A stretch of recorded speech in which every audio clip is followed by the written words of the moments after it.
Made the Call podcast has studied your team's schedule and cannot find a loss. Hey, Mercury Morris, I got your champagne toast right here. Oh! Have some respect for the dead. Welcome to Heed the Call. Heeding that call on a Thursday. Dan Hanzus here with Marc Sessler, and it is Athletic Thursday. Jourdan, Rodrigue, and Money Mike Dugar. What's up, gang? Hi, guys. Hi. So this NBA lottery thing was a wild ride, huh? The Dallas Mavericks, Justin's team. Mark, did you know that's Justin's team? Whether or not I wanted to know, you are made well aware with Justin what is going on with his rooting practices. So the Mavs, after, just humiliating themselves organizationally with the Luka trade, they have a 1.8% chance of landing the number one pick and a chance to select this Cooper Flagg guy who's, I guess, like Larry Bird 2.0. I don't know, but he's really good from Duke. Somehow they land the pick, stun the NBA world, and, leads to the, in my opinion anyway, totally overplayed, the NBA lottery is rigged chatter that's followed that around since, Patrick Ewing in the supposedly frozen envelope in '85. And if you think that this means now I'm going to go full greenie or whatever and scream at the camera how the NFL has to do this, I'm not. But I'll say this, Ceci. Get ready. Okay. Because it's coming. As I watched this unfold on Monday before the tip-off of the Knicks and Celtics, all I could think about was the suits over there on Park Avenue, salivating at the televised drama unfolding on live television, the explosion of social media reaction, the pomp and circumstance of it all, and imagining those executives daydreaming about how the NFL could do the lottery bigger, badder, better. And you think about the NFL, they've been trying to figure out how to conquer May for a long time. And we're going to talk about the schedule a little bit later, which it's like, good game, nice try, guys. It's not as a big deal as they want it to be, right? And the fans and the media have sniffed that out a little bit. But despite their best intentions with the schedule, there's something else there. And, man, the lottery. I'm just saying, they're watching that and thinking, it's coming, baby. That's well, also, let's take what the NBA has done and make it our thing and make it much bigger and much quicker and right here in front of our faces. So right, Jourdan, like on Christmas. What they did with Christmas. They took that from the NBA. Why can't they take the lottery away also? Yeah, I think you had a tweet about this, right, Dan? He did. I did. You know what the mistake I made with the tweet was it was like a little inside baseball where I did it Dov Kleiman style. And then people took it like as inspired. Me being actually serious. So I wrote, inspired, the NFL needs to adopt the lottery system. So much more fun than a bunch of sad-ass teams stumbling into position in Week 18. It was like half serious but half joking. And I'll tell you what, Money Mike, the vitriol that I received for that harmless tweet. Can you throw up a couple of responses here, Justin? Just fire them up one after another. If it evokes vitriol, is it harmless? Yeah, here's one. Shut the up, Dan. All right, what else we got? That was from your mom. As a Hornets fan, I hope terrible things happen to you the rest of your life. What else we got? Damn, I thought it was a harmless hit you with that? tweet in May. Absolute dog shit take. So, I don't know. Like, my point is not that I think it should happen. That was kind of a winking Dov bit that I was doing, and then I misunderstood that if it gets 465,000 impressions, people might not get the Dov bit that goes on the show. But, Mike, can you sense the possibility that the NFL, or do you think the owners would ever buy into a lottery? Let's just talk about it from that angle. Well, yeah. Do I think the owners would buy into it? Sure, because there's a way to sell a lottery that makes the TV product more interesting, which is all that would matter to, not all that would matter, but it's how you get the owners on board.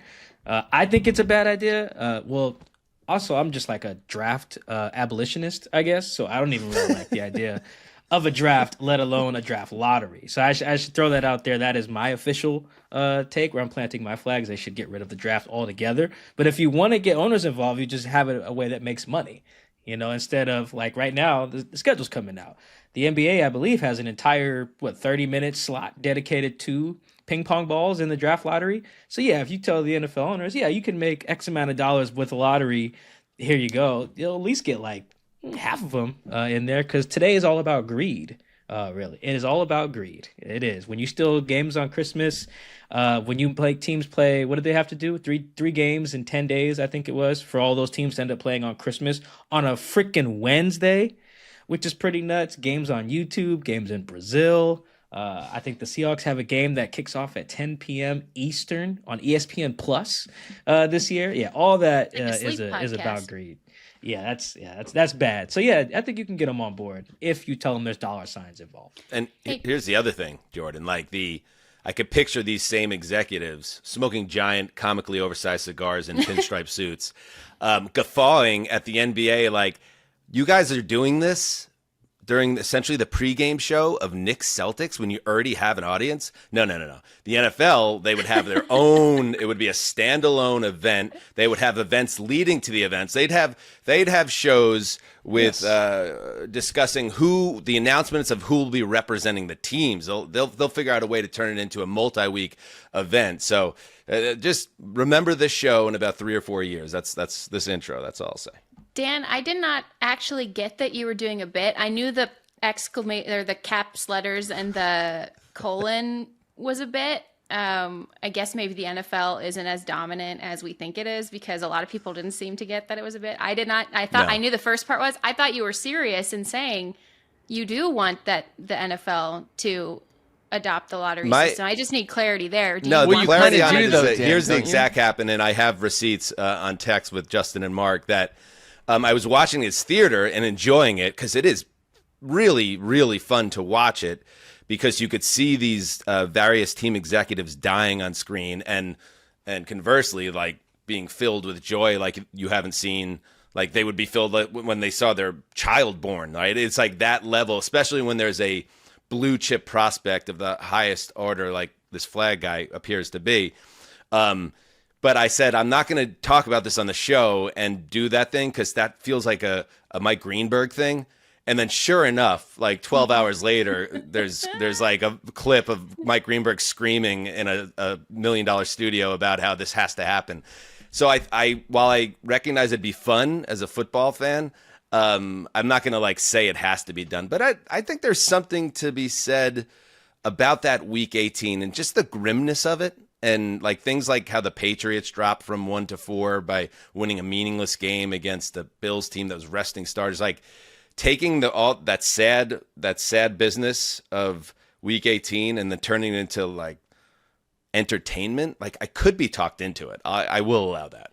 I love those sad games, because I like to think that it's teams that are so pissed about the schedule growing ever longer, just getting pissed and saying, fine, we're going to treat this like a preseason game, like F your 18, 19, 45 game schedule. But Dan, I got to say, when I saw it, I was ready to talk to you about it today, because I am looking in my screen at two people, in yourself and Mark, who spend just minutes upon minutes upon minutes railing against the machine, right? And just saying, like, what is the league going to monetize next? How could we let them do this? And this is the perfect event for them to tent pole and stake their claim and make it their own. And when I saw inspired, and your advocacy for this, I thought, has someone kidnapped Dan Hanzus? Because well, don't forget, you are an anti-establishment, anti-machine kind of guy, Dan. Don't forget that Mark and I were trapped in said machine for 14 years. Oh, I remember. And old habits die hard. We know the machine, but we are not Robotrons against the machine necessarily. But they implanted a chip in Mark and I's brain that we're trying to take out, like in Severance. Mark, we're working on it. It's very dangerous, bloody business. Right. Much agreed. Mark's wearing his lobster shirt today, so you know it's going to be a good show. It was just cleaned and not, It looks I wouldn't clean. say iron. No one irons my clothing, but it was cleaned and, put through the dryer. So it's Have you been risk. clean? much my clothing has been cleaned in the last 2 to 3 days. So That wasn't the question, but okay. By the way, we got on before we move on the subject of the NBA. On the Friday Fun Show last week, we talked about the Met Gala and how it was a little bit, the athletes that show up at the Met Gala, sometimes it's like, I don't know. Like, you're going a little all out. Do people know who you are at this event?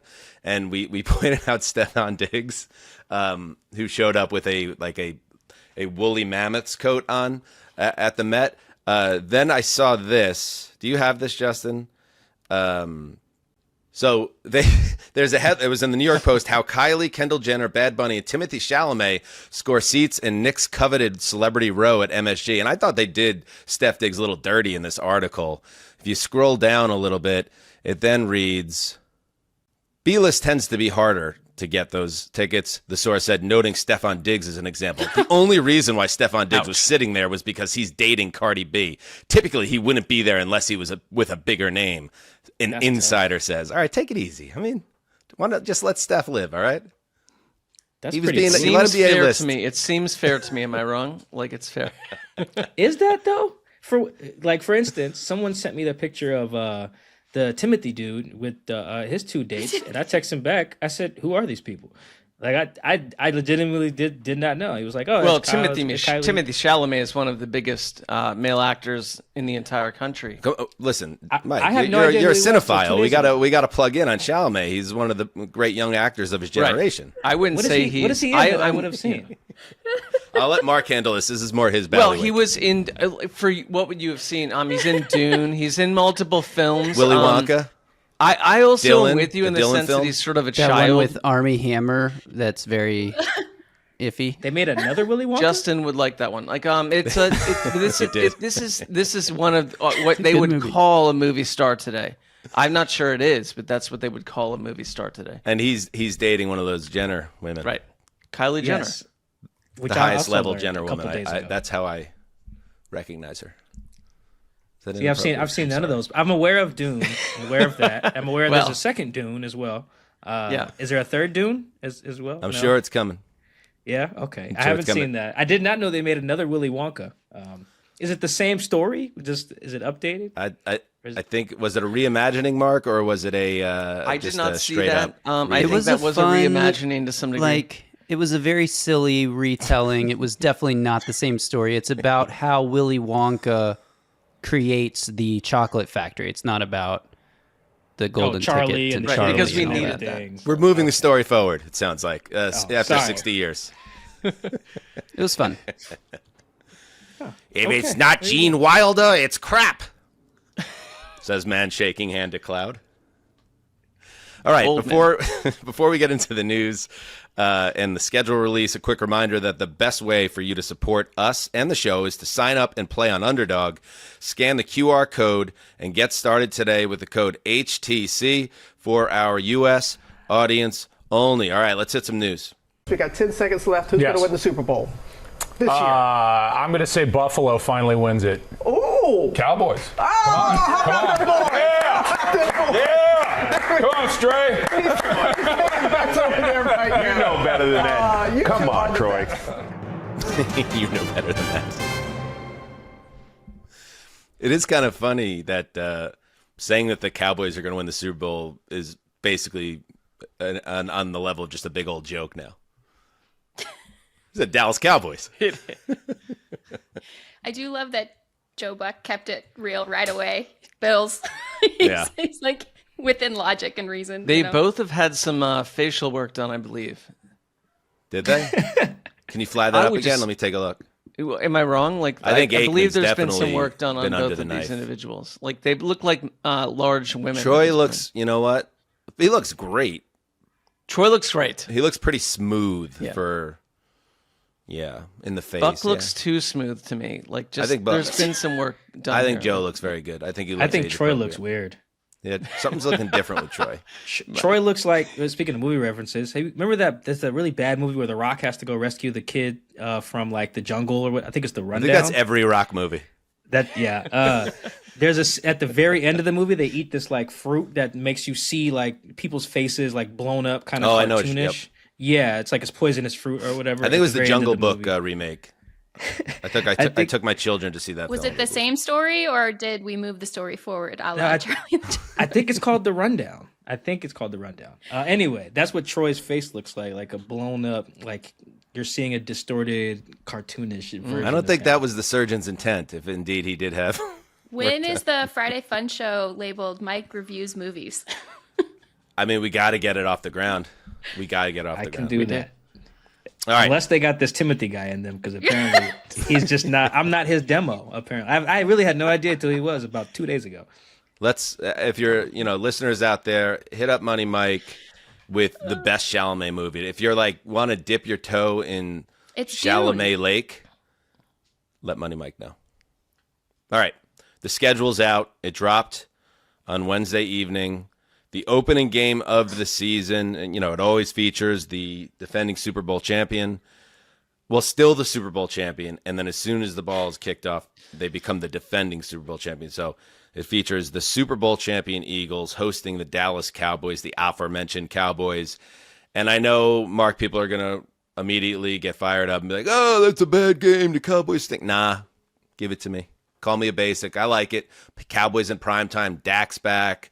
CD's healthy. You got Pickens, a little juice there. It's got the division rivalry of it all. Like that, to me, that's fine. I like it. Let's start right there. Yeah, I like the inner cynic in me wanted to be down on that pick, and yet I can't. And I think the NFC East in general, we understand is television fodder, and they now that you've got the Commanders operating as like the Commanders, I believe play 162 television games this season. Like the NFC East is completely on fire, and they're all televised.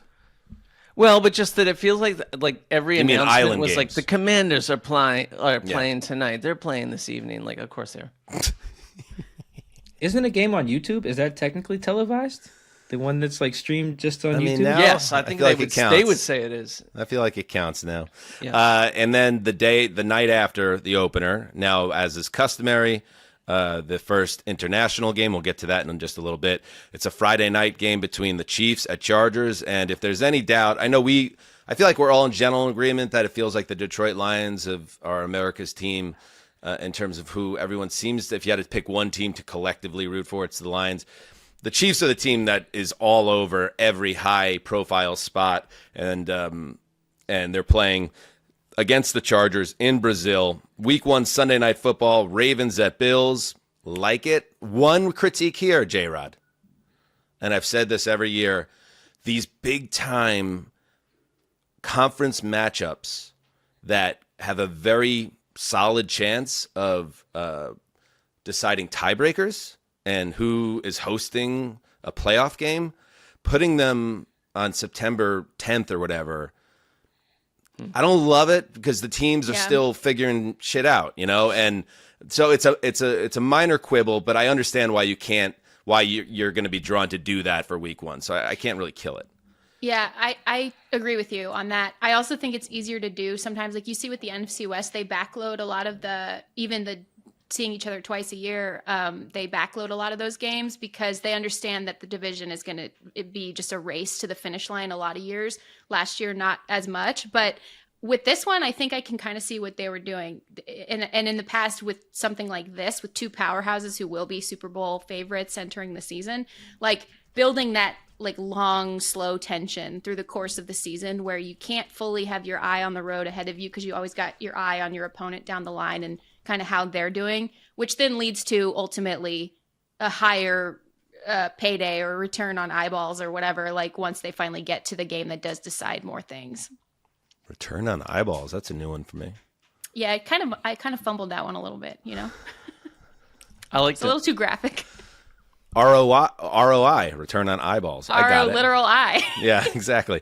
The week 1 Monday Night Football, interesting spot there for, I almost called him a rookie, but the quarterback of the Minnesota Vikings, who missed all of his first year and now gets a chance to be the quarterback of the Minnesota Vikings. And I keep on calling him the quarterback of the Minnesota Vikings because I'm waiting for my brain to remember his name. He is McCarthy, J.J. McCarthy. He will travel to Soldier Field.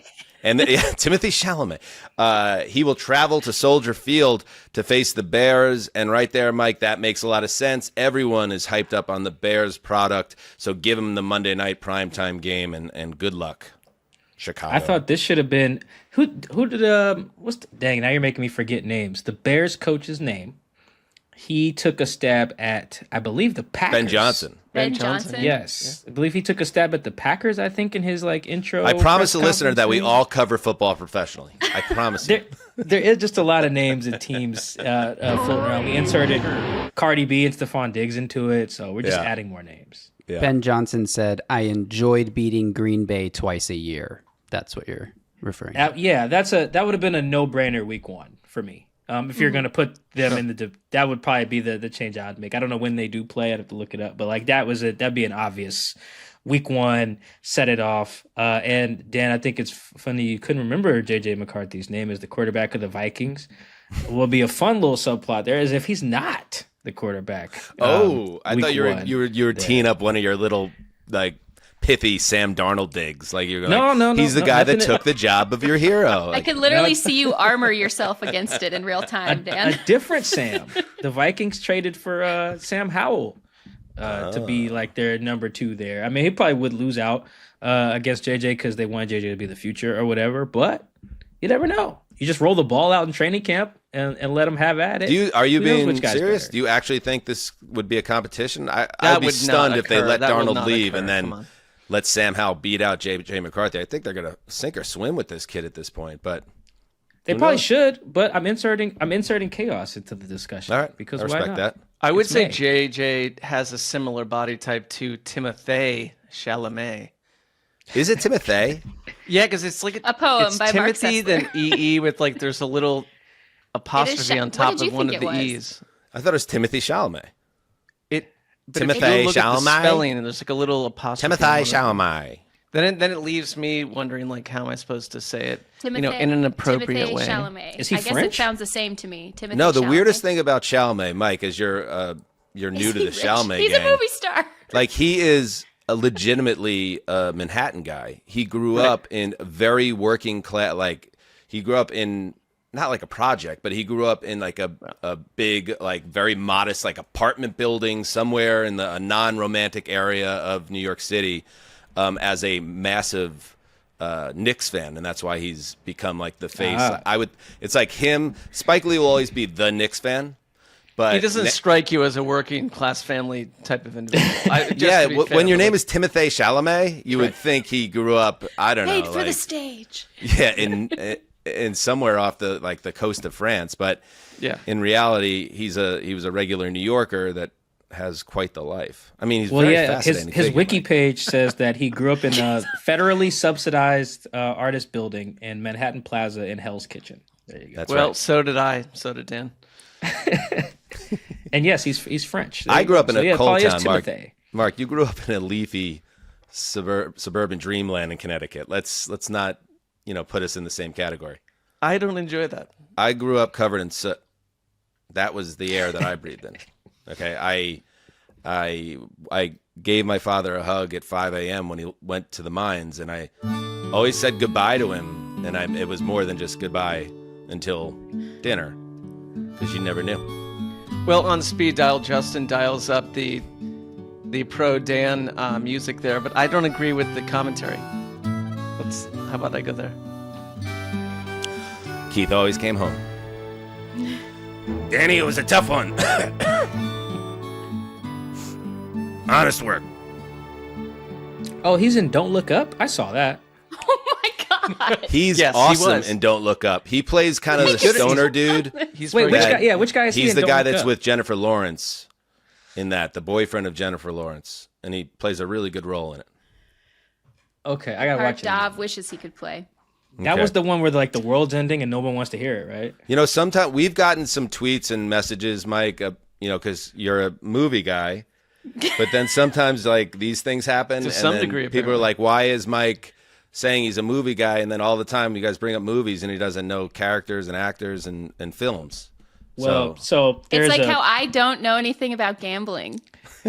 there's a very distinctly two Americas situation with that going on. I could rattle off a ton of movies that a lot of That's the fair. listeners probably wouldn't recognize there. So Yep. that's the answer to that. But I did see don't look That was up. a very, I remember liking very it. good response from Dugar in a big spot. Yeah, I Yes. could rattle off like 100 movies that I could go to a family event and be chastised for not seeing that no one listening would. How is this probably not a recall. podcast? We need to do this. We'll call it the Two Americas Cinema Spectacular, and it's just you and another guy, and it's each guy filling in the blanks for the other guy. It's Sessler. It's Sessler and Dugar. I think that would be a good pairing. Yes. I could get down with that. Just I a was couple of trying to guys figure if I've filling in seen the something blanks with for a this guy couple of in it. guys, you know? Because it looks like he's been nominated for a couple Oscars. I'm just like, he can't be that big if I've never seen anything with him. He may be the biggest actor, biggest young actor of today. Am I correct? Am I incorrect about that? Like, I think that's possible. And to be fair, and you saw the photo of Chalamet, Mike, and you were kind of like, him? And I feel kind of the same way. I see Chalamet, and he's also kind of a heartthrob that a lot of people love, a lot of women love, and whomever. Like, I don't quite get that either, but he is something of a... Jourdan, would you say he's something of a sex symbol for the people in your demographic? In my demographic. He is not my You're a type sexual personally. icon. I think he's very good looking in a sort of traditionalist, like stereotypical actor-y kind of way. Isn't he a boy though? He's sort of a boy though. Do you not feel that as a woman that he's sort of a boy versus like he's not 29. I know, but he's not He's a burly boyish, man. yeah. He's like Yeah, he's sort of he's boyish and kind of has a boy charm to him. I really enjoyed Dune. That's all I'll say about Nerd that. As you could tell, the whole group is very enamored by the schedule release in 2025. Yes, we cannot get Yes. off it. Let's yes. Did you his have something to sister- add about Chalamet? Yes, his sister is a very talented actress as well, and that's pretty much all my Chalamet information that I have. Sounds like you might be someone that would enjoy the Two Americas podcast. Let's get into the maybe the matchup of the year on Sunday Night Football, Week 6, Lions at Chiefs. Yes, now that I can that I could deal with. I'm into that. That's a by the time you get to Week 6, we're talking what, October 18th in that range. Teams have kind of gotten into their groove and found themselves, and that's going to be a lot of fun. Let's see what else. Week 16. Justin pulled this one out and highlighted it. It's a Fox Saturday doubleheader. Eagles at Commanders. Oh, this is great. I'm glad you pulled this, Justin. Eagles at Commanders and Packers at Bears. So two huge NFC divisional matchups in Week 16. This could decide divisions, playoff spots, a bye potentially in the NFC, and a college football playoff triple header occurs the same day. Oh, Maron. Let's go. They did this last year too, right? It was like they went up against the CFP with the Saturday doubleheader, I believe. The Christmas teams played, if I have that correct. Yes. I know there was some crossover, and I know the NFL won that battle. Yeah, but I think don't know. all of the CFP games were blowouts. I think Justin's Longhorns were one of them. I think they blew out Clemson, I want to say, if I remember correctly. So, yeah, I'm interested to see how that goes again. Mark, speaking of the Eagles and Commanders, they don't play until Week 16, as we just said, and then they play again Week 18. And traditionally, and I'm assuming that holds to this day, Week 18 is all divisional matchups, and there's Commanders at Eagles, and man, you gotta hope. I would say, you gotta hope that the Commanders are as good as we all want them to be this year. Well, yeah, I think like the NFL schedule makers are not unlike the larger NFL fan base, where they're telling us, and we understand it, that the Commanders matter, and like they're going to be playing in big games late in the year, where this never would have been the case for roughly 18 to 19 years of our lives. And the same with the Bears. Like I think that's 4 NFC teams. They believe a lot in the 2 young teams in that conference making major steps, and it works out sometimes. Other times it does not, and we're stuck like with those games. I hope in this case that it will for the Commanders. They're a nice story, but they're a bit of a regression candidate to me. Well, let's look at it. This is the positive way to look at it. Last year, they did it with the Jets, and so they took an unproven team that hadn't accomplished anything the previous year. The Jets are proven. If we want to go down, they've been proven to do something. What I'm saying is they had proved nothing the previous year to show that they were a playoff team or could go deep into the season and play meaningful football.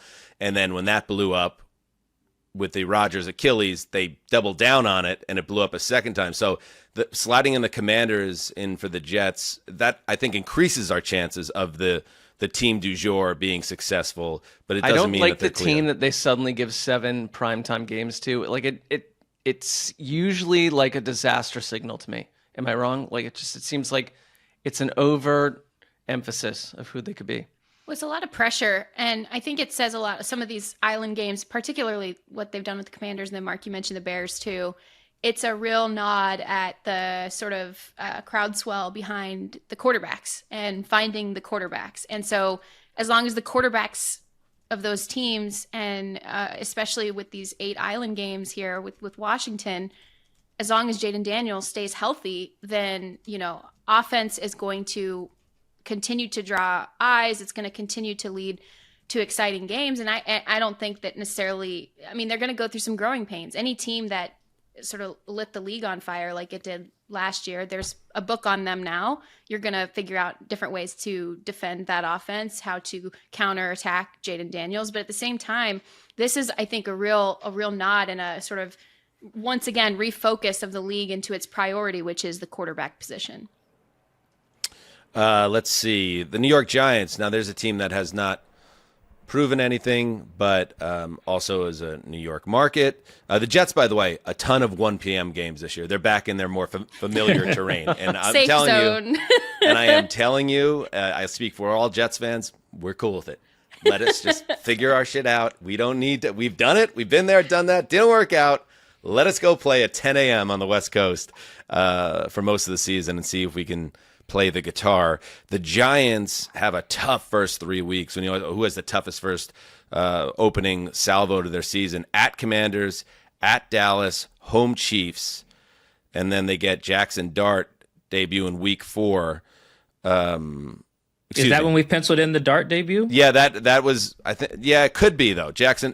I think he's going to start the season. I really think he's going to start. I the do season. too. I also think that someone in the schedule office wants Brian Dable fired based on how they made this schedule. Yeah. They have to have the toughest schedule. I was going to ask that. I haven't seen everyone's but this has to be the toughest schedule, right? Connor mentioned that too, Dan. Right? Like the Giants' schedule is an absolute disaster. My Giants fans buddies chimed in with that. I was like, I thought because we were in last place, we're supposed to have an easy schedule. It's like it's really not about that. It's like your division, you're going to have 6 games in that division. It's a tough division. And then just by the way the rotation is will depend on what divisions you play and who do they have this year? They have the AFC West. AFC West. Yep. And so you're going to get all those tough games, and you might be getting the 4th place team from those divisions. So in some cases, but it's still hard, still tough. It's only 2 games. It's the 2 divisions that you don't face the entire division of. You play the 4th place team. So it's like it doesn't swing your schedule that much. Oh, is that how it works? It's a 2-game difference. Yeah. Yeah. So they play the 4th place team from like the non-AFC or the non-NFC divisions that they play. Well, they've got the and entire then your 17th NFC North game as well. is the 4th place team from whatever AFC division you pull from. So yeah, like Justin's point, it's not that many games between winning first and last per se. And as Mark just said, they play the NFC North and the AFC West, and they're in the NFC East. Like those are the 3 best divisions. I'm looking at their schedule right now. There's really no let up. There's no like here's 3 games, and also it's a bunch of road games like in a row. We'll find out who they are, and you've got a rookie quarterback. Yeah, was it you guys correct me if I'm wrong here, please, that if was it New England last year that allowed the backup to play just a little bit at the start of the year when it was like a real gauntlet, letting Drake May ease into the real meat of the schedule. Which I love that move. I love that move for them. I don't necessarily like it for the Giants because you're facing. I thought it was a very smart move for that Patriots team with Drake May. With the Giants, it doesn't. To Mark's point, it does not really let up at any point through the entire season. So if you know that the whole road will be difficult, like I say, just play him right away. I also think he'll start because I think he's going to have a good summer and a good training camp with Brian Daboll. And I think Brian Daboll is going to be really excited to sort of remind people, hey, this is what I can do when I have a quarterback who like does the things that I tell him to do and is not Daniel Jones. So. Yeah. Mm-hmm. And also like Commanders, Cowboys the first 2 weeks. I don't think those are two of the great defenses in the NFL. So, maybe it is an okay spot for a rookie. Eberflus back with the Cowboys though. That's going to be sick. Ooh, that's true. He back. The Cowboys, and I know people are going to get upset about it because everybody always does, but they are box office gold. They always are. And as long as they bring eyeballs in the, what was your? ROI balls. People are going to, or the NFL will program them in big spots. They have 8 island games. Opening night, their customary Thanksgiving game, a Christmas game, a Thursday night football game, 2 Sunday night football games, 2 Monday night football. By the way, notice how the NFL, they're feeding, you have to feed all your, major streamers and cable companies so everyone gets a taste of the Cowboys. So that's why they're getting the TNF, they're getting the SNF, they're getting the MNF. You're covering all those bases, Amazon, NBC, ESPN. So there they go. They're more than a third of their schedule will be in primetime. Just hope, like the Commanders, they are a fun team to watch. Commanders have 8 island games, as we mentioned, and the Chiefs are the first team in NFL history to receive 5 primetime games in the first 8 weeks of the season. Listen to this, Ceci. Week 1, Chargers in Brazil. Week 3, at the Meadowlands, Giants on Sunday Night Football. Week 5, Jaguars, Monday Night Football. Week 6, Lions, Sunday Night Football. Week 8, Commanders, Monday Night Football. They will also play on Thanksgiving and Christmas. They are America's team in terms of programming. That's how they see them. A year ago, they played every day except on Tuesday, like we talked about, I think it was. I'm not surprised. It does feel like when we moved away from the Thursday night football mandate that every team must appear on primetime at some point, we're not in that world on the same level at this point. And so it's like, it is like the acting world, and I understand that Timothée Chalamet is not a unknown person to Michael Dugar, but like you pick 5 or 6 teams and they star in every film. That like these teams there's like 5 or 6 teams that are in every single competition. And Hollywood's the same way, right? Like Well, that's what I'm saying. That's why we don't get any original IP anymore. Like you get all remakes and reimagining and moving the plot forward, but it's still stars, familiar characters. Yeah. The holiday schedule: Chiefs at Cowboys, Thanksgiving. Packers at Lions, the middle game on Thanksgiving. Bengals at Ravens, Thursday night, Thanksgiving. Love that game. The Black Friday game, Bears at Eagles. Triple header, as we said, on Christmas, Wednesday, 3 football games in the NFL. Cowboys at Commanders, Lions at Vikings, Broncos at Chiefs. The Lions, Cowboys, and Chiefs all play on both Thanksgiving and Christmas. Any thoughts on that, guys? As someone without a family, I love holiday games. You have your family's right here, Jourdan. Here, give us a hug. I tried to get through that with a straight face, and I could not. So, pity me. All right, Christmas is on a Thursday, not a Wednesday. Okay, sorry. Thank you, Justin, for the correction. All right, the international slate. All right, here we go. There's a lot. Here we go. Week 4. Let's start. Actually, let me go this way. Week 5, Vikings at Browns at the Hot Toddy in London. Broncos at Jets in London at the Hot Toddy. Week 6, Rams at Jaguars at Wembley Stadium. In Week 7, Falcons at Colts in Berlin. Week 10, Commanders at Dolphins in Madrid. Week 11, the Vikings are the first team in NFL history to play back-to-back international games in different countries this season. And I should say the first international game And this I'm excited about as someone who has heritage in this area of the globe. The Vikings at Steelers in Dublin for the first time. The NFL will play in Ireland. And our good friend, Handsome Hank, was on Sky Sports talking about it. Let's check that out.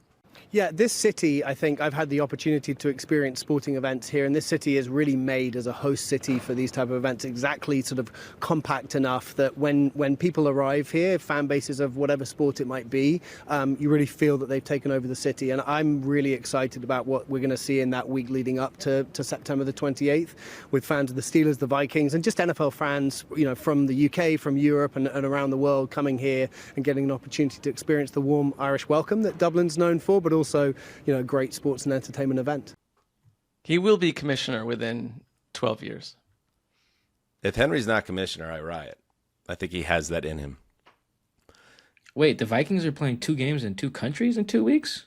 Oh, right. God. Like I actually had a note to Justin and Dan. I was like, they will prove the point that this is a disastrous move for an NFL that's the team. greediest shit I've ever heard. Wow. Watch him win both games. No, they will not. Doing quadruple headers. Oh, we're in a tough division. Like, let's go to Europe and let's scavenge Europe for 2 weeks. Like, I don't think that's going to They're go 4-0 well. internationally. Let's mine for pieces Flying of the close to the Berlin sun. Wall at halftime. Wow, that's brutal. Listen to Hasselhoff. Let's get distracted. All right, well, let's take a break and do an ad read with Mando. I love the weather this time of year, Ceci. The sun's out, the nights are getting longer, summer is on the way, which means I'm going out more and more. Just a social butterfly, staying out later. And I'm doing that yard work on top of all these layers, doing the It's yard hard to work. keep you in the house. You're very active. Little league practices. Daddy's sweating. Daddy's a little bit of a sweater, and that's nothing to be ashamed of. That's just the way I was made, and I'm not ashamed of it. But it's why I'm happy to have found Mando whole body deodorant, because unlike some other deodorants I have tried, it lasts as long as I do, which is all night, baby. What do you personally like most about Mando, Mark? I think it's durable. It's wonderful. It smells good. It makes me smell good. And like I have some of the similar, like some of those issues that you have. I could share your opinion there. So yes, it smells good on me. The Mando starting pack is perfect for new customers. It comes with a solid stick deodorant, cream tube deodorant, 2 free products of your choice like mini body wash and deodorant wipes, and free shipping. As a special offer for listeners, new customers get $5 off of starter pack with our exclusive code. That equates to over 40% off your starter pack. Use code HTC at shopmando.com. That's SHOPMANDO.com. Please support our show and tell them we sent you. Smell fresher, stay drier, and boost your confidence from head to toe with Mando. And by the way, with the full NFL schedule now announced, Underdog is already putting together projections for Week 1. So check out at Underdog on socials to have your voice heard. What Week 1 matchups do you want to see on the app first? Let them know. And check the Underdog app soon for all the Week 1 plays. To get started, just scan the QR code on your screen or sign up with the code HTC. New users can receive up to $1,000 bonus credits when they deposit. For our U.S. audience only. Your support on Underdog really helps the show.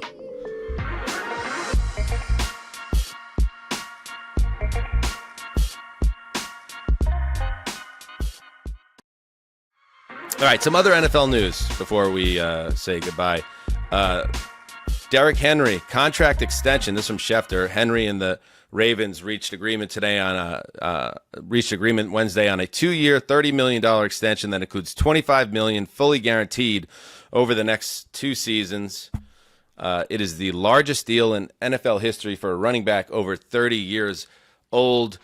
You know what, Mike? I thought that obviously and deservedly so, Saquon Barkley kind of took over the conversation about great running backs last year and had a remarkable 2,000-yard season, dominated in the playoffs. But Derrick Henry had a brilliant season in Baltimore last year, one of the best free agent signings if Barkley was the number one signing, Henry was the second best signing. So staying in business with him makes a lot of sense. You don't think Darnold was the best signing, or are you just saying running backs? When you least Well, expect quarterback it. is the most important position in sports. But yes, running back, absolutely, Barkley. I would probably give it to Barkley overall. I have to be fair about this. Yeah, you're being fair to the Eagles, huh? Good. Yeah. That's good. That's Hey, listen, progress. that is very, very mature. Good for Derrick Henry. I do like that he got the second. Speaking of Darnold, he got the second year of the deal guaranteed. I believe Derrick Henry's salary is like fully guaranteed in 2026. It's something that like the Seahawks won't even do for quarterbacks. And the Ravens are doing it for a running back. Like I think Darnold's second year of his deal at signing is only guaranteed for injury, which is like a practical guarantee, so to speak. But no, the Eagles and the Ravens love their running backs so much. They're like, yeah, man, next year is good too. It's on us. Like I do love that, and I think a lot of running backs. Last year felt like kind of the running back renaissance a little bit. You had a bunch of running backs change teams and be very impactful where they were. Josh Jacobs, Joe Mixon. I think I'm missing one. Aaron Jones maybe on that list as well. So yeah, running backs are back. Hashtag They're back, baby. running backs matter. Where does Henry rank? Because I know. Let's take a gander at Derrick Henry's Pro Football Reference page, because I mean he's been a badass for a while now. Justin knows that. I'll let him out the door. I don't like that guys are getting called like old. I'm at that age now where like the guys who are 30 are like my age as well. So when they get called old, like Tyler Lockett is my age. So like we're born same year, only a few months apart. So when he gets called like old, I'm like, fuck you. You know, I got a really Welcome bad to one. the club. Like I can promise you. I had that's a not really fun bad one place to happen, be. Mike, in that category. Paul Skeens, he's this phenom. I don't know if everybody's a baseball fan, but like he's this phenom starting pitcher for the Pittsburgh Pirates. He's like 22 or so. And he announced that he's going to be pitching for the United States in their World Baseball Classic they do every 3 years, MLB. And they said, "Why'd you do it, Paul?" And he's like, "Because ever since I was a baby, I grew up watching the World Baseball Classic. So I felt like I owed it to the country to be part of it." I was like, "Oh, that's great." And then I was like, thinking when I was in the bullpen at MLB.com that first spring in 2006 when they launched the World Baseball Classic. So I was like squarely in my professional life when that thing started, and now this like young star athlete's like, yeah, since I was in the womb, this thing existed. I was like, uh-oh, time's running out. Getting old. A draft pick called me he called me sir. On the Zoom call in 2021. I think it was D. Eskridge. He was like, I asked him a question on Zoom. He's like, yeah, yes, sir, blah, blah. I'm like, not like a yes, sir, like the cool kids, like, oh, yes, sir. Right, it was more like, yeah. yes, sir. Like, oh, wait a minute. I'm not a sir. Am I? Yeah, I guess. I guess so. Yeah, made me feel old. Here's Henry's yardage by year. Tennessee's first 2 years, I don't know if he was banged up or what, Justin, but 490, 744, DeMarco Murray and Deion Lewis. That's why. Yes, timeshare. Smart, very smart. Good job. Then 1,059, 1,540, 2,027 in 2020, 937. He missed half the year.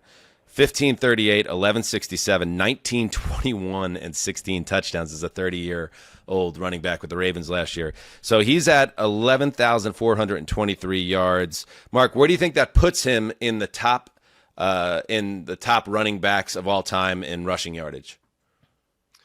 7. Or no, I'd say 12. Justin? Wait, anybody else want to take a guess? I'm going to say, well, actually, no, that's not fair. Justin told me, so I can't say. No typing, Mike.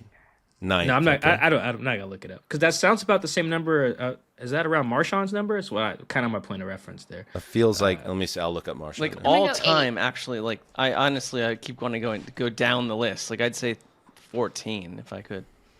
That your final answer? 14. He is past Marshawn, by the way. I'd actually say 16 beyond. I'm just like, when you're like, you ask the question out of the blue, but it's like, I think he's like not going to be as high as we think because the game has changed. So it's like in the late teens, like a 16 or 17. The game has changed, but the offenses in which he's been used are throwback offenses. That's fair. led the league in carries. This guy ran the ball 378 times for that 2020 Titans team. Crazy. Anyway, where does he come in? 19th, just behind Steven Jackson, just ahead of John Riggins. Marshawn is 30th, about all right, so let me ask this 1,000 question. less yards. Let's say he bangs out another 1,500 yards, so put him up to 13,000, and where would that put him if he did it again this year and had another big year? That would put him 10th between okay. Eric Dickerson and Tony Dorsett. So he's one more big year away from knocking on the door. If anyone ever needs a reminder of how massive of a person he is too, because I think when you watch people on your TV, it's easy to forget like how extraordinary some of these athletes are. There's a video that was floating around, I think 2 weeks ago from the Miami Grand Prix. And I believe he was on the track. Like a lot of the celebrities and the stars, they'll go to the track before the race starts. And there was a video of him walking around, and he like doesn't fit in the camera. I mean, and compared to the drivers who are tiny, I mean, it was crazy watching him walk around. Yeah, just crazy watching him walk around. It was like he was in like a Lego town or something, just like walking across. And he's not just a compiler. Like, I think he is, one of those guys. He helps define the era that he's in. I think he's an absolute Hall of Famer. Mm-hmm. Maybe he needs one more year to statistically check some boxes for certain people. But does everybody agree with that? He needs to pass Steven Jackson, because Steven Jackson's trying to get into the Hall of Fame right now. There's a campaign about it every year. But I do think that, to your point, Dan, if he has one of those seasons, I think the voters. Personally, I think he's already should be in there. Like he's a no doubt for me. But in terms of how the voters think, in the eyes of the voters, I do think he has to at least get into the early teens, if not the late single digits. He's more memorable than Steven Jackson, who I've seen in person and is also a dominating physical presence. But like, if the Ravens got to the Super Bowl and he played a large role in that, that would push the. That would push the car forward. 15 yards behind Steven Jackson. He's Great. about 700 yards away from getting to 15th on the list. So I feel Stay safe, Derek. Yeah. Our king, Derek Henry.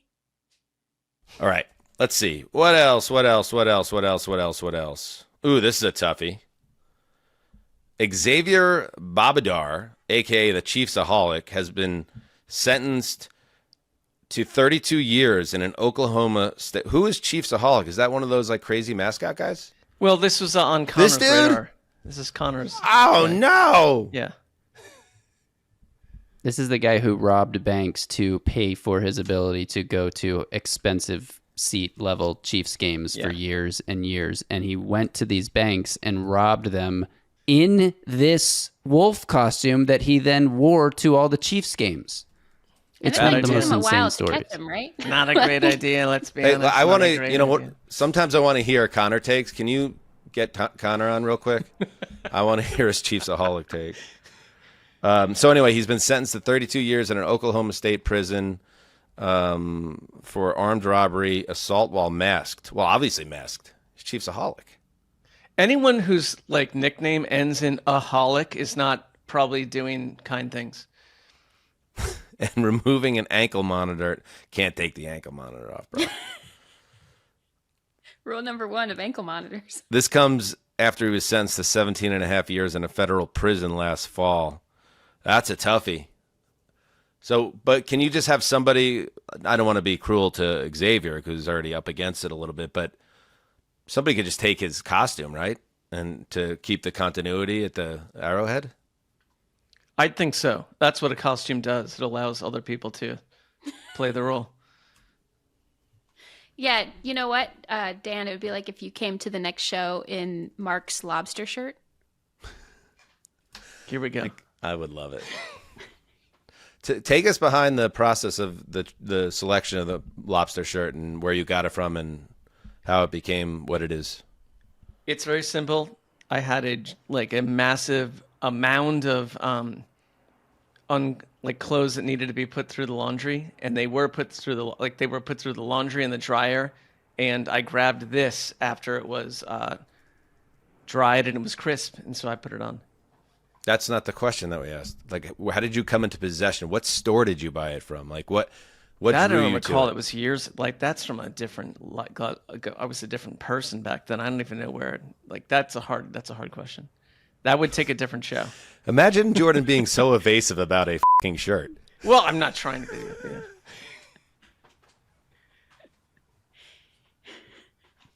Oh, there's Connor. You get this. Hi. Hi, Connor. How are you, buddy? What's up? Well, I was told that you have takes about Chiefsaholic, and before we sign off, we needed to hear them. I guess that's what it comes down to. What, that he's a criminal? Yeah. Like, I was told that you had specifically takes to share. That's interesting. I mean, I brought up last week that I found it. I mean, if you're going to steal and you're not going to give to the poor and you're essentially just going to use the money to go to Chiefs games, like that's one of the sadder criminal arcs that I've ever heard, right? Like, Yes. I just watched the Netflix documentary on the Seattle bank robber who lived in a treehouse, and he used to That's a great one. Yes, and he used to plan them. That's for got. sport. Have you heard about that one, Mike? That is a crazy story. He kind of did it for fun, right? And he lived in, and they kind of guarded this treehouse so no one else could get close to it. Yes, And he walked around nude. he did. Nice. There was a lot of male ass in that documentary, which was tough. It's a tough. I mean, depending on what maybe not tough for some people. I don't know, but Yeah. not necessarily my favorite. Not everyone is wrong. Yeah. All right. So that's your take. Mark said you had specific takes on the Chiefsaholic, so that's why we I brought thought you in. did. I thought Yeah. you were like pretty down on Chiefsaholic. Like, I mean, Made it sound like you're like related to him or something. Who is up on Chiefsaholic? Like, who Well, is that's like, fair. Like, yeah. yeah. Who's? Yeah. Okay, Justin. Yeah. What? I just love this story so much. I think there's a documentary in the works on it, but I told a few friends like 2 years ago that like this is the perfect sports culture documentary and I want to make it, and I was too late. But I think it's incredible that he would wear something he's so recognizable for while committing felony crimes. It's insane. To me, that's not like, because it's not even brazen. It's just he's too dumb. Like he's just dumb, and sometimes dumb can be really funny, and dumb can just be dumb. And I think that's just dumb. Again, like you get tens of thousands of dollars. You could invest it in the stock market. You could buy real estate, or you could sit at like one of the medium tier shitty football stadiums and just watch like a team that's going to be on prime time every week anyway. So I don't know. And it's cold. It's cold. Ice cold.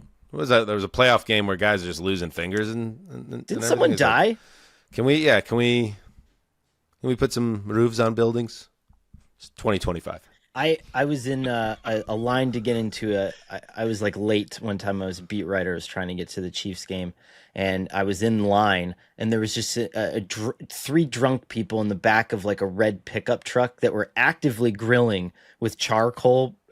Like it was a lit grill that wasn't chained down, and they were just like kind of wobbling with the ebbs and flows of the truck. And I thought this would just be the absolute worst way to die.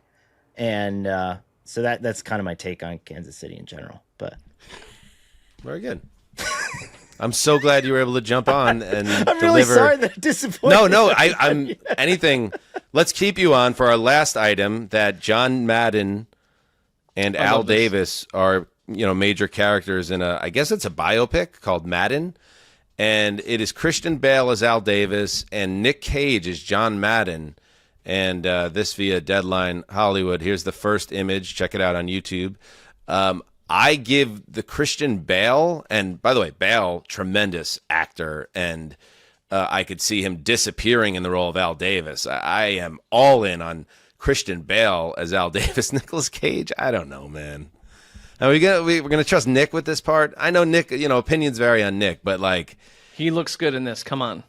You think? All right. I think this is not I don't know how long the bio goes on for, but this is young Madden. From I'd say neck up, this is a nice job, certainly by Bale. And David O. Russell has done Three Kings. He did silver linings. Like he understands the whole thing. But like I think that Cage looks good from the neck up. What do you guys think? Dan, who would you rather have seen instead of Nick? That's a good call. John Goodman. No, well, I don't know. No, but Goodman would have been too old, back actually. in the day a good pick. But Kevin James. No. No. God. Can you believe Kevin James played Sean Payton in a movie? That's in a movie nuts. that none of us saw. No one ever saw it. Yeah. Actually, that could be a HTC at the movies. Oh The God. Kevin James, Sean Payton movie. So bad it's good. That's got to Okay, fit right there you into go. that category. Anyway, that movie tells the story. I'll think on that, Mike. And if you have anybody, let me know. The Dave first name Coulier? that I thought of was my man from Ricky Bobby and Winning Time.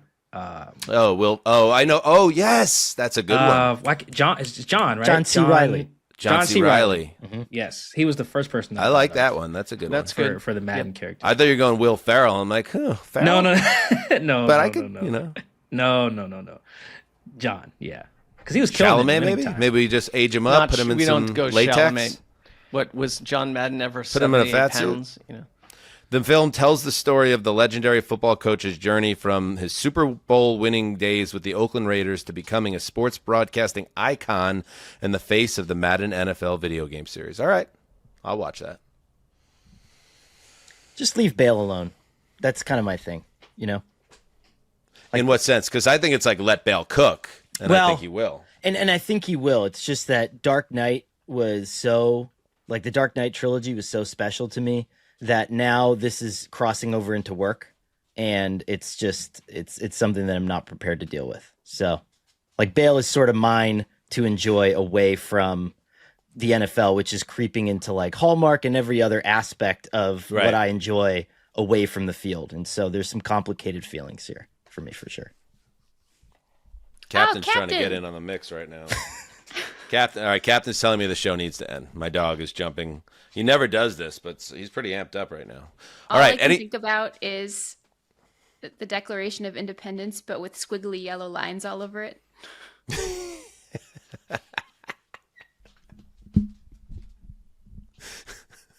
I hear that. Are you talking about the film that when he stole the Declaration of Independence? That is my first introduction to Nick Cage. Yep.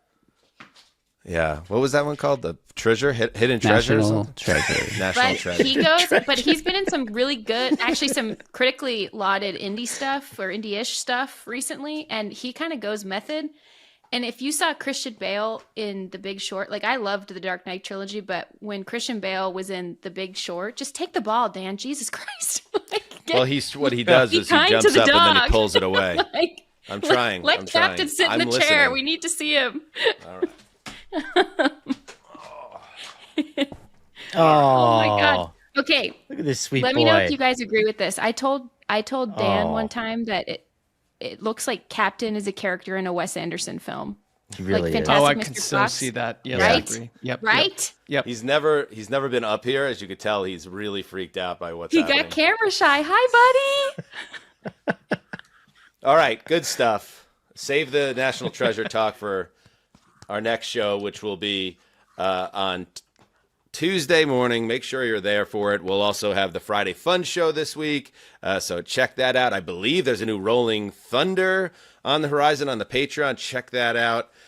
Mike, do you have any parting words for the audience? Yes, I wanted to make a complaint about something we kind of touched on very briefly in that movie discussion, is that there are no more original thoughts. And I was thinking about that recently again when they remade, I think they're making another King Kong and Godzilla fight thing. Yeah, enough. Don't know why we're still doing that. And my homie said he was at the movies the other day. Apparently they're still making Final Destinations. Don't know if we need those either. I don't know why those are still. It's Oh, right it's right our in the Final title that one is Destination. We enough. already got that. We have Final to stop Destination these. was a Let's, pretty let's cool make hook. new movies, man. We don't need Final Destinations. No more I love that Jurassic thought. Parks. No more King Kong and Godzilla fighting. Let's stop. Let's stop that. Let's be original. That's a great way to close it. Thank you, Money Mike Dugar. All right. Till next time, everybody, have a great weekend and do what you must. Captain, let him know. Heed the call. Heed the call. Ah.